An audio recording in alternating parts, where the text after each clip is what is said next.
are live yet again. It is Fired Up Friday. I am Rick, and we are at studioUSA, and we have got another fantastic guest this week.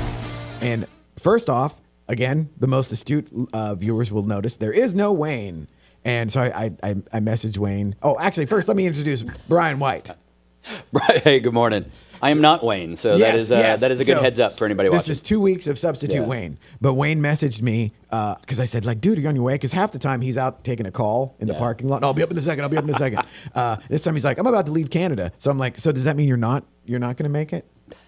So It's a commute this morning. Yes, It's a commute this morning. It's a the good news hellacious is, commute. hey, I want to be Wayne when I grow up. So there's opportunity there. Yes, and now I was actually kind of bummed because you had a deeper, wider, more intense history with Wayne than me. So I was like, oh, I was ready for that to riff. So we'll circle back and do that again at some point in time Right on, in the let's do it. future. So you are Brian White with Blue Fuse Realty, powered by EXP, and Success Space. So first off, before we get into our gimmick and our little success and mindset portion, tell us about Success Space. Yeah, so Success Space is a cafe, co-work, and coaching space. So most people are familiar with co-working, and it's a shared office environment. People have been working from home and realized that, hey, you know what, I'd rather work in a spot with energy. I'd rather go somewhere where I can see other people. Maybe I'm not actually working with other people, but I just want to be around people. So we've got that. We've got private offices, conference rooms, that sort of thing. But what's different is there's also a cafe. So often you go work at a co-working space and you got to have food delivered, you got to leave, you got to go Gas station cheeseburger. Totally right. You're getting that hot dog or something. So we actually have the cafe in the space. So we got great breakfast, cafe all day long, beer and wine. Actually, beer and wine all day long. I always say beer and wine in the afternoon, but no judgment. If you want beer and wine for breakfast, then we'll do that for you too. And then the last thing, we also have a business coach. So not just realtors are familiar with coaching. But business as a whole isn't necessarily. So we actually help people with everything from their business plan to their vision. What's their sales plan, marketing? Are they on track for where it is that they want it to be? And really just walk them all the way through the process. So you get all of those things all in one business. That is awesome. Yeah. And there was a time where the idea of like a beer in the morning would have been very appealing. Some days. That was 20 years ago, though. So I hadn't done that in a minute. But I may or may not have done that often, historically. Oh, and then one more product placement. So this would be great for the Success Base is of course my magic mind. I just did it. So the magic will happen momentarily. And my second product placement, come on, y'all, give me some free drinks. Rambler. What do you think? You're having a Rambler. It's actually delicious. It's delicious. It's got a little extra something. Austin, Texas, right there. All right. And now, in keeping with success and coaching and motivation, now we will consult the Oracle, otherwise known as ChatGPT 4, for our topic of the week. And it is adaptability. Adaptability, okay. Adaptability. And the quote is, "It is not the strongest of the species that survive, nor the most intelligent, but the ones most responsive to change." And that is a quote from Charles Darwin. So he probably knew a thing or two about a thing or two. And so now what comes to mind for you? And now I know that this has to be like in your wheelhouse, especially with recent history of building out a success space. Yeah, so what comes to mind, I think about another quote. This one's actually from Mike Tyson, and he's not super quotable, but this is a good quote. And that's that everybody's got a plan until they get punched in the face. And so when I think about that Darwin quote, right, it's the adaptable. It's the folks that figure out, oh crap, I just got punched in the face, so now what do I do? All right, so how do I adapt? How do I, when you're going to market with a business, it never looks like what you thought it was going to. So it's like, what do you do that's different? What do you do in terms of marketing? What do you do with your menu? What do you do across the board to adapt to the environment? Well, and the other thing that, okay, so we're actually sitting in a commercial space that I built out to what it currently is now. It used to be a barber shop, if you can imagine. 6 months ago, we would be getting our hair cut sitting here. And then one of the things I found out there is, man, learning how to pivot, and everything takes longer and costs more. Totally. Than you ever True story. Than you ever expect. And then I'm sure the same could go with like how many are there on your team at Blue Fuse? So there are 4. Yeah. Okay, so you got 4. Yeah. So there's got to be some, because like even now, right now, we've got our audience of the 4 guys over there that are here on my team, and there's a level of adaptability there where it's like, okay, well, another case in point. We thought Wayne was going to be here this morning, Yeah. and he's not. So boom, we pivot and we go live. And then nothing worked this morning. Or let's put it this way, 51% of the things didn't work this morning. So a lot of it has to do with being able to be like, you know what? As soon as we get sound and as soon as we get light, we're going to go live and we're going to consult the Oracle, and then here we are. Well, I think change too is where the opportunity is, right? So you're using ChatGPT to create content. Right, so before you would have had to think all the way through it. It would have taken you time. You would have had to do a lot of extra planning. Whereas now we got AI to do a lot of the stuff that we did before. Does that mean that AI is going to replace us? No. It just makes us that much more productive, that much better. It creates more opportunity if you're able to adapt and use it.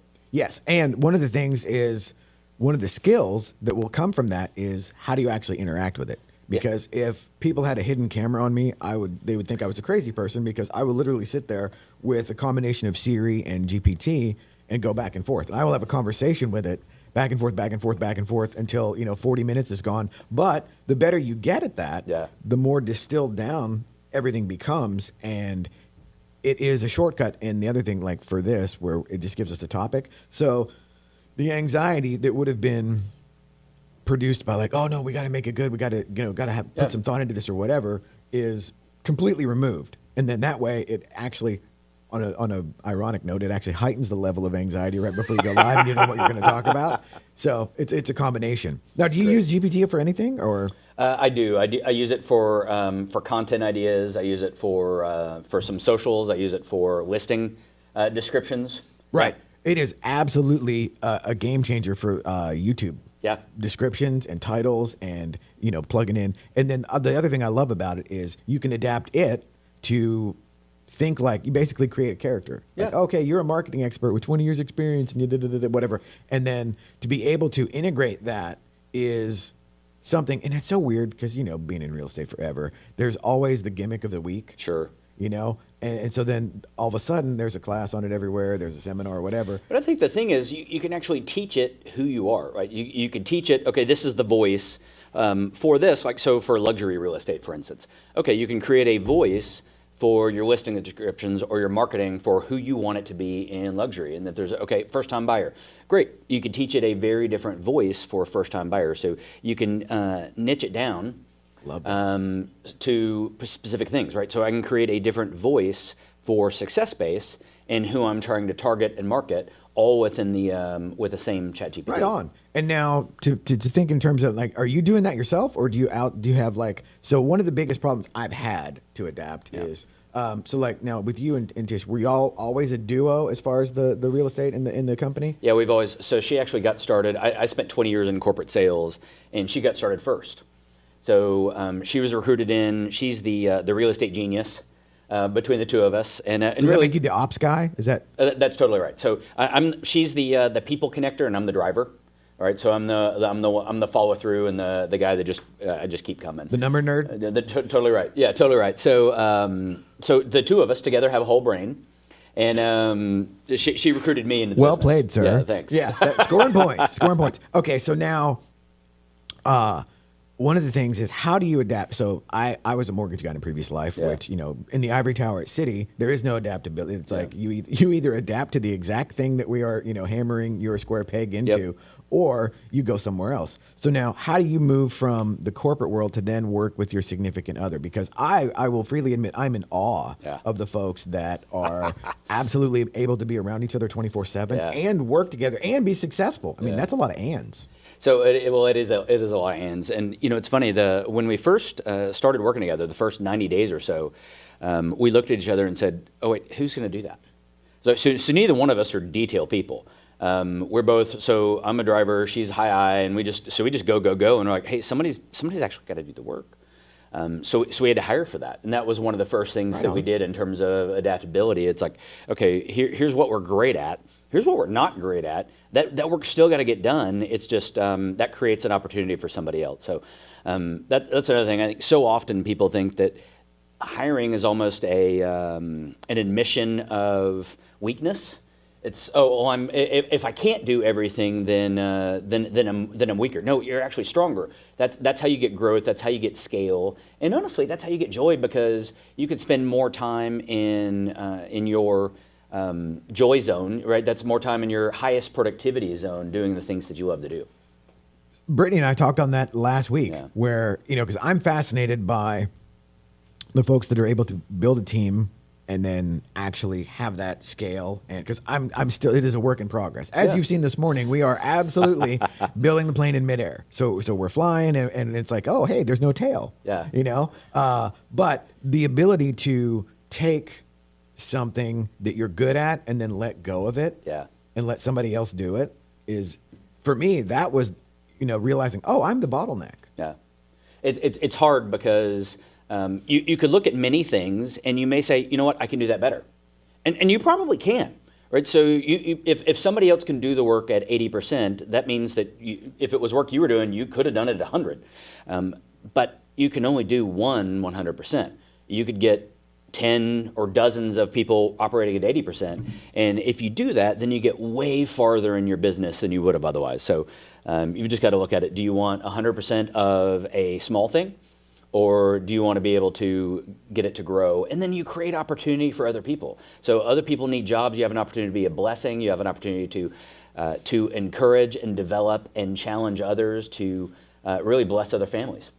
Well, and for me, there was like, I couldn't get the ego out of the way. And then there was like this real weird ego in reverse where it's like, okay, now I'm petrified because if I let go of this death grip that I have on so like, okay, Cruise shoots all of your listings. Yeah. And it's like, there was a time where the idea of that I would let somebody else go out and it's like, forget doing stuff when I'm just that I would let them go out without me being there, And so that was such a hurdle to get past that. Even still, sometimes it bothers me, and I'll pull the curtain back. So like, we're going to shoot some content here because we have this project that is like, oh my God, I'm trying to get this, the thing in South Lake, and it's like a killer thing. And it's like, it tears me up to where like I had, you're spinning 57 plates and 3 of them are going to just crash and, and shatter. And I don't think you'll ever be okay. I don't think there's ever a getting okay with that. But just being able to admit that's like, oh, this is bothersome. And so, but today this worked out. And so we're actually, again, as Substitute Wayne, we're actually... I need a T-shirt. Can I get a T-shirt that says Substitute Wayne?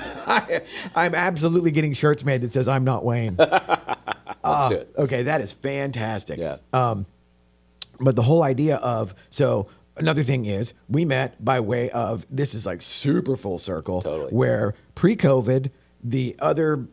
facility, the studio in Frisco that I had a partnership with. So we met by way of Jordan Espeseth. And Real Producers Magazine. Yeah. That last name is a tongue twister now and forever. Almost as easy to say as Blue Fuse. So, but between the two of them, we're just completely hosed on a microphone. Right, right. It's just write it down. So you guys have been at that Real Producers level, and so thank you to you. So like again today, you're killing 2 birds with 1 stone. Actually 3, because we're actually going to jump over to the TriCaster and shoot some green screen content after we're done here. But you're also part of the Real Producer Spotlight here today, and so the thing that I love about the RP community and the idea of okay, you can do good while doing well. Yeah. And so, I mean, that kind of is all, and now you guys are doing the success base. So how is that sort of the idea of getting past the competitive nature of real estate or business or whatever to where it's like even the name on the marquee is success, where you pivot to adaptability and wanting to have other people succeed? Yeah. So some of it is just an idea of purpose. And we are purpose first. We're purpose driven. Our mission statement in real estate is actually give, serve, love. So that's the mission. So it's actually give, serve, and love our community with excellence. So God gets the glory, but it's give, serve, love. So we put the serving others first. It's an abundance mindset that just like when we were talking about hiring, we can do 100% of a small thing, or we can give everything we have away and it all gets bigger. So the person that we gave the thing to is better. We're better off because our heart grows because we're able to serve somebody. They're better off because we gave them the thing. That also holds true for real estate. I mean, the reality is, if you're watching this, we're not competitors. We target a small community and a small space. We've got a pretty big business, but we do that through relationship, and we do that through serving those people at a high level. If I do that, I don't have to worry about anybody else being successful. So then what I want to do is help other people go serve their community at a really high level so they're successful. They're going to be blessed with resources. They're going to be blessed because they're going to have great relationships with the people that are around them. So then their community is blessed. And it's just one of those things that it's the gift that keeps on giving, so to speak. So, I love it. Yeah. And so I'd have to look on my little Audible app to figure out how much. There's probably an hour and a half or 2 hours left of the Mindset book by Carol Dweck. Yeah. And so now when it comes down to the abundance or scarcity, now, were you born with that? Or is that because I believe it's a learned behavior, because I certainly was not raised in an environment where, there's plenty to go around. Yeah. And I'm a few years older than you, I think, but not by much. So generationally, statistically, if we were in the demographic, we're in the same one. Yeah. So I was not raised in an era where any of that was ever talked about. Yeah. And so is that something that you came along naturally, or? Not at all. So, and by the way, I just celebrated my 50th birthday this week, so day before yesterday. So happy birthday to me while we're here. Yes. So no, I was not born with that. And in fact, I talked earlier about coming from a corporate background. It was very much super competitive, right? And not as much that I win if you lose, but certainly I win, and that was the thing, and that was the focus. Getting into real estate and starting to focus on being an entrepreneur is hard. So not just in real estate, being an entrepreneur is hard, and really the thing you got to focus most on is mindset. Just every single day, you got to keep coming, you got to keep going, you got to keep adapting and growing. So when I started on that journey, you start looking at starting every day with gratitude, starting every day with joy and with intention, and with identity statements around who you are. Well, then you dive deeper into that and you realize that abundance is the only way to go. If you're focused on yourself, then you're never going to have enough, right? There's always somebody else who has a better boat, a better car, a better house, more deals, better vacations. There's always somebody better, right? But if you focused on, hey, how much did you serve? How much did you help? How much did you love other people? Then that's infinite in terms of the love and the joy that you can have. And so that's been a growth thing for us. For so sure. Now, pull the curtain back. I mean, I've been sober for 19 years. And so in that realm of recovery, there is a lot of focus on gratitude and, the idea that a grateful person or a grateful person in recovery won't feel compelled to dive back into whatever it is that is their particular poison. Now, do you have a process for that? Because, I mean, there are a million things that I have heard over the years where it's like, make a gratitude list every day. Sure. And now intellectually, I would say, that's awesome. Yeah. And I totally see the value in that. The reality of it is I'm not going to do that. Or in typical recovery-laden fashion, it's like find something that works and then stop doing it. Yeah. So do you have and stop doing it? That's brilliant. And stop doing it. Yeah, that really is that part's a challenge for a lot of us that are entrepreneurs, right? Because it's, hey, well, that's working, so let me go start doing something new that's working, and then we forget that. So that is a constant struggle. And so I'm fascinated too because you. How long has the Success Base been open? 2 months? 60 days. Yeah. 60 days. Yeah. Okay. So watching that transpire and watching that go, and then I love you posting the shots of you sweeping the floor, or taking out the trash, or just the things that you were doing there, because there is a certain level of, unless you've done that, you don't know that oh no, that's what you signed up for. Sure. The idea of. Of course, it's great to come in and the lights work and everything's on and everything else. But it's like whenever the guy's up in the ceiling going to wire the lighting grid and he sends you photos of I can't work with this. It's like this will burn. This will burn everything down. It's like, okay, well, that was not on my to-do list for today. So. Yeah, so I do have a process, and it's and I mean it's a struggle, right? So we have a real estate business. Last year was not an amazing year for real estate for most people. Meanwhile, we're building out 7,250 square feet in an entirely new business that is self-funded, right? So we're funding all of that in a time where you're still successful by the broader real estate perspective. Still real producers, still doing very well, but not as well, and investing a ton. So it's we got kicked in the nuts repeatedly over the last year. And even this morning, right? So to your real time and in real talk, I had to wake up. I was went into the office this morning at 6 o'clock to have my quiet time. I broke out my Bible, had my daily reading. I read Proverbs just about every day to get into wisdom and biblical wisdom. I go through prayer, and then there's a series of not just gratitudes, but affirmations that I say every single day that include the fact that I'm going to be grateful, that include that I'm going to serve other people and put other people first. Okay, so you have the intentionality behind it. Totally.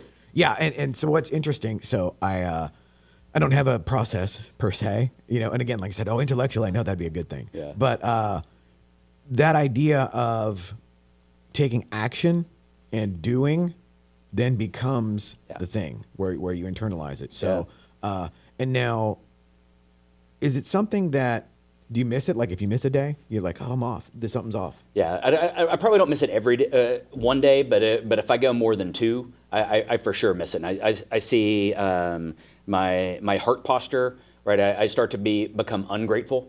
Look, my birthday was Wednesday.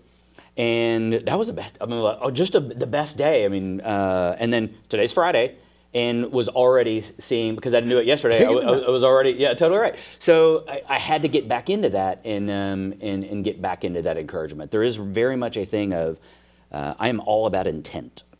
I think you should do everything that you're going to do in life, whether it's your relationship. You asked the question of what's it like to work with my wife and do all of the things we do together. Well, one of the things that I intend is to have a great relationship with my wife. I intend to have a great marriage. I intend to be a great father. I intend to lead in my community. I intend to live with gratitude. So what does that look like? Well, I got to have a plan around those things. I have to specifically speak into them. I have to address those. You have to put your goals in front of you on a daily basis and go after them. So if you go after them, then you become the kind of person. So if I'm going to be grateful, I've got to become the kind of person who speaks gratitude every single day. Otherwise, it's real easy to say, okay, you got a better boat. It's easy. You got a better studio than I do, right? So, but you have a cafe and a coffee shop. That's true. True story. Another product placement. Yes. So success pays. But so it's easy to get sidetracked. Yes. Well, and we live in a world where it encourages you to be petty. Mm-hmm.